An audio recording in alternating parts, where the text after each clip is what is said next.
जंगली जनावरांपासून धोका आहे.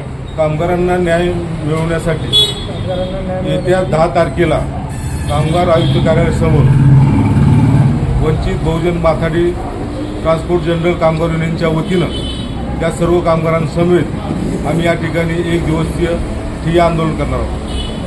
आर्थिक पिळवणूक करणाऱ्या सिक्युरिटी एजन्सीच्या प्रोप्रायटरची सखोल चौकशी करून गुन्हा दाखल करावा अशी मागणी जिल्हाध्यक्ष वंचित बहुजन आघाडीचे रामदास कांबळे यांनी प्रसारमाध्यमांना दिली.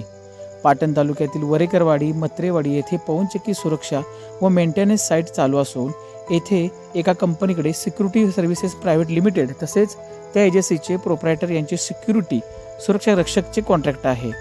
या साईटवर एकूण 5 सिक्युरिटी गार्ड असून ते वंचित बहुजन माथाडी ट्रान्सपोर्ट व जनरल कामगार युनियनचे अधिकृत सभासद आहेत.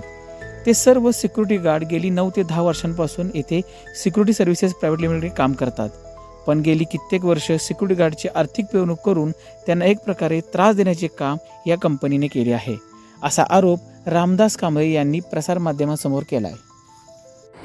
मी दिगंबर शामराव आवाडे, कंपोस्ट सोर्स सवनेश्वर साईटवर मी गेले 2010 पासून लागलेलो आहे. 2010 ते 2026चा काळ हा आमचा एवढा अत्यंत खडतर गेलेला आहे. आम्हाला सांगितलं होतं त्यांनी एजन्सी येताना की आम्ही दरवर्षी 1000 रुपयाने पेमेंट वाटतो. त्यात आम्हाला फसवणूक केली. आमची युनियन दुसरी होती, युनियनवाला गायब, सर्वे गायब. आमच्यावर तो अन्याय झाला. त्याच्यानंतर आम्ही वंचित बहुजन आघाडी युनियन टाकली आणि त्याच्या माध्यमातून आपण थोडा आम्हाला आत्ता न्याय मिळालेला आहे आणि मिळतोय. इथून पुढे बी मिळतच. तर आमच्यावर वाईकर साहेबांनी भरपूर आता हे इथं बोलवायचं, आमच्याकडून लेखी घ्यायचं, हे जे प्रकार चालू आहे. यांना कामावरून डायरेक्ट सुपरवायझरला फोन करून यांना कामावर येऊन देऊ नका मी सांगितल्याशिवाय असे 4-4, 5-5 महिने गार्डला बसवून मोठा अन्याय केला. आज सातारा या ठिकाणी कामगार आयुक्त कार्यालयामध्ये 1 जून 2026 रोजी आम्ही निवेदन दिलं होतं. वंचित बहुजन माथाडी ट्रान्सपोर्ट व जनरल कामगार युनियनच्या वतीनं पाटण तालुक्यातील वरेवाडी व मत्रेवाडी या ठिकाणी Sneha security services private limited यांच्याकडे सिक्युरिटी गार्ड म्हणून जे काही गार्ड्स या ठिकाणी गेले 9 ते 10 वर्ष काम करतायत आणि या गार्डची पूर्णपणे स्नेहा सिक्युरिटीकडून पूर्णपणे गेले 9 ते 10 वर्ष फसवणूक केलेली आहे या सिक्युरिटीनं. या गार्ड्सना 9 वर्षापूर्वी फक्त 6000 मासिक पेमेंट वेतन दिलं जात होतं आणि आज 2026मध्ये 9700 रुपये एवढं अतिशय अल्प असं मासिक पेमेंट या कामगारांना दिलं जात आहे. या ठिकाणी आयुक्त साहेबांकडे आम्ही आमच्या निवेदनामध्ये या कामगारांच्या संदर्भातील 9 ते 10 मागण्या आम्ही मागितल्या होत्या. त्याच्यामध्ये आजचा जो 9700 रुपये जो पगार आहे तर आमची स्पष्टपणे मागणी होती की सिक्युरिटी बोर्ड प्रमाणे इथल्या कामगारांना वेतन मिळावं. दुसरा विषय असा होता की जो विषय अतिशय गंभीर स्वरूपाचा विषय आहे की ज्या स्नेहा सिक्युरिटीनं गेले 9 ते 10 वर्ष अतिशय अल्प पगार देऊन या ग्रामीण भागातील कामगारांकडून 12 तास ड्युटी करून घेऊन त्यांची जी आर्थिक पिळवणूक केलेली आहे, गेले 9 ते 10 वर्ष जो अल्प पगार दिलेला आहे. आमची मागणी दुसरी अशी आहे की गेल्या 9 वर्षापासून ते आजपर्यंत कामगार ॲक्टनुसार सिक्युरिटी बोर्डाच्या नियमानुसार या कामगारांना त्यांच्या जो पगारातील जो मासिक फरक आहे या पगारातील फरकाची पूर्ण रक्कम ही स्नेहा सिक्युरिटी सर्व्हिसेस या कंपनीनं त्या कामगारांना द्यावी. तिसरा विषय असा आहे की ही स्नेहा सिक्युरिटी जी आहे की या कामगारांकडून 12 तास ड्युटी करून घेत आहे की 12 तास ड्युटी करून घेत असताना त्यांना फक्त सिक्युरिटी गार्ड्स म्हणूनच काम न देता त्या ठिकाणी 33,000 केव्हीचा जो लोड असणारं जी यंत्रणा आहे त्या ठिकाणी त्या मशीनी चालू आणि बंद करण्याचं काम सुद्धा या सिक्युरिटी गार्ड्स करून घेतले जात आहेत. गेली अनेक वर्षापासून हे सिक्युरिटी गार्ड त्यांचा जो पगार आहे मासिक पगार त्या पगाराच्या पेमेंट स्लिप मागतायत.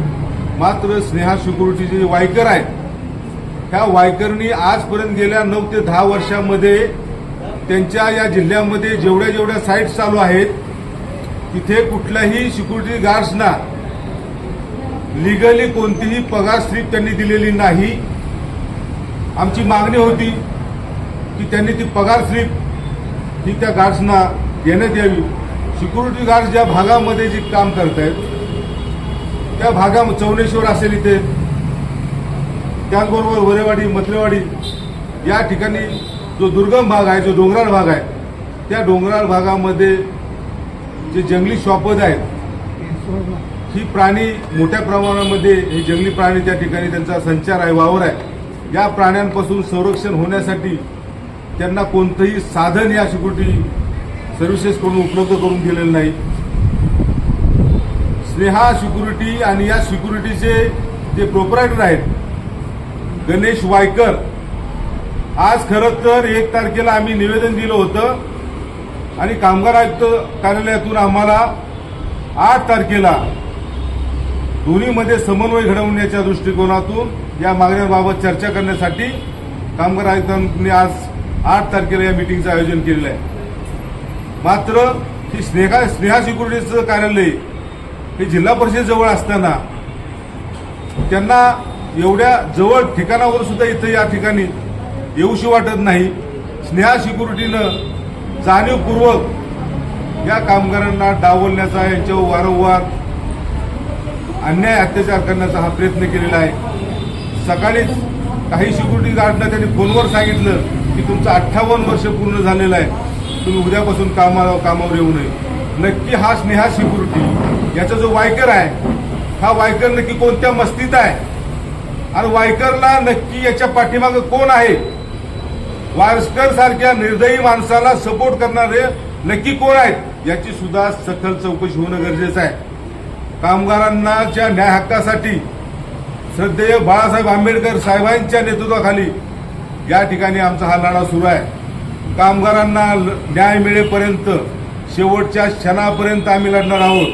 मात्र या मीडियाच्या माध्यमातून मी वायकरांना सांगू इच्छितो किंवा वायकरांच्या सोबत त्यांना सपोर्ट करणारी काही जी मंडळी असेल त्यांना मी सांगू इच्छितो की गोरगरीब जी लोक आहेत, जे सिक्युरिटी गार्ड्स आहेत, की जे 12-12 तास काम करतायत, जंगल दऱ्यामध्ये काम करतायत, अशा सर्वसामान्य माणसावर अन्याय करू नका.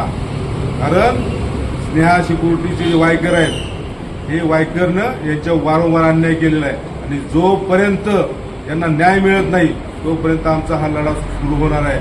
आमची एक मागणी आहे की जो वायकर आहे, स्नेहा सिक्युरिटी अँड सर्व्हिसेसचा जो वायकर आहे, या वायकरचं हे लायसन तात्काळ बंद करण्यात यावं.